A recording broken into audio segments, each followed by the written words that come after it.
Ciclo di incontri per Venezia TV, siamo in compagnia di Simone Camani, buonasera. Buonasera a voi. Assessore al comune di Jesolo, ricordiamo le due deleghe più significative, ne ha molte, sono quelle al commercio e all'ambiente, giusto? Sì, esatto, anche se le altre sono parimenti importanti, queste sono di solito le deleghe che mi definiscono. Ci sono tanti argomenti da trattare per quanto riguarda Jesolo. Faccio l'ultima domanda, un sogno per Jesolo, quale potrebbe essere il punto in più per la prossima stagione estiva?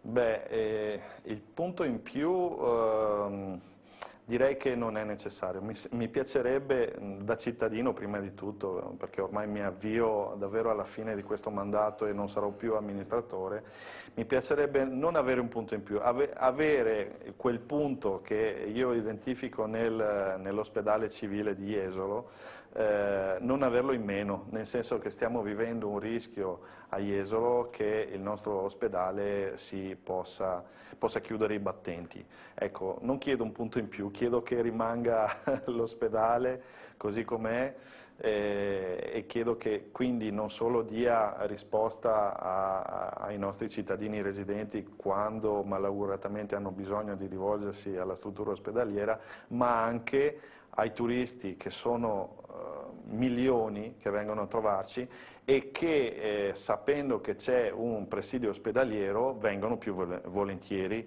a fare le vacanze a Jesolo, quindi direi che è assolutamente indispensabile che dal punto di vista della salute offriamo ai residenti ma anche ai nostri turisti una garanzia, un punto fermo che non può essere altro che il nostro ospedale.